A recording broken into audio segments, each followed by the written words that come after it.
Okay, so this time we're doing something a little different. We're going to enter some constraints. And what I mean by constraints is we're going to tell, because as far as it knows, it just knows it has 4 output devices. It doesn't know what they are, doesn't know what they represent, but we could help it out. So we could type in, or we could actually speak this in, but here. And let's say we wanted to set up a system where we had 4 motors.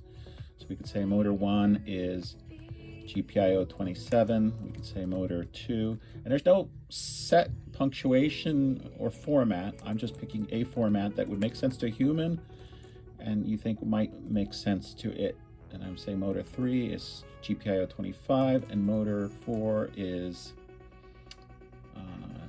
GPIO 33, and then we'll just say servo is 18.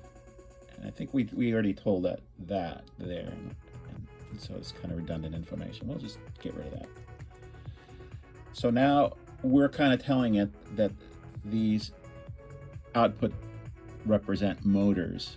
So now when we give it a command that references motors, it will kind of know what those references. We wouldn't have to do this in a real system every time. We just kind of do it once, and then it's part of the system is set.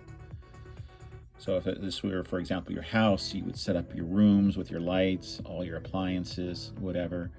You would kind of let it know what you have, and then after that, it could kind of know what it's controlling.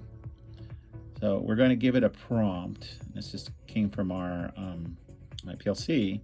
We had 6 motors. We're going to try to do something similar with 4 motors. So I'm going to give a command and see how well it executes. Start motors 1 through 4 sequentially in order with 5-second delays. When they're all running, cycle the servo 20 seconds, and then shut down the motors in reverse order with the same delay. So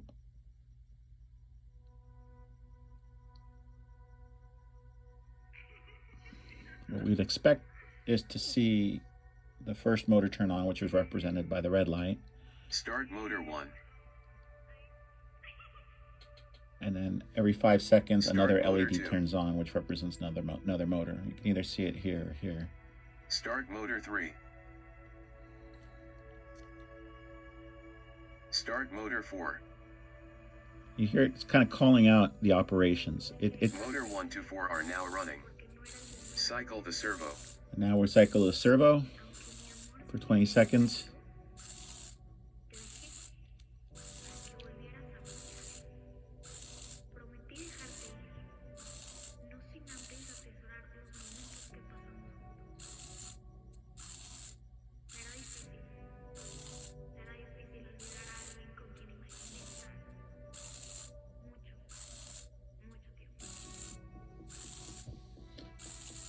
You can see the slider here just going to the extremes.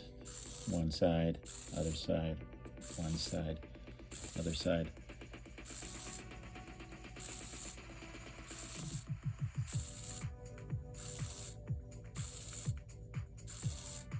Shut down motor 4.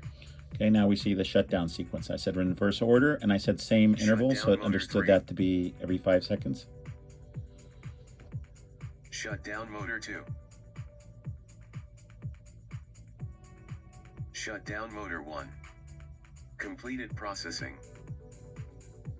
So there you see where we created a system, and then we gave it some instructions on that system, and it executed, I'd say, pretty well.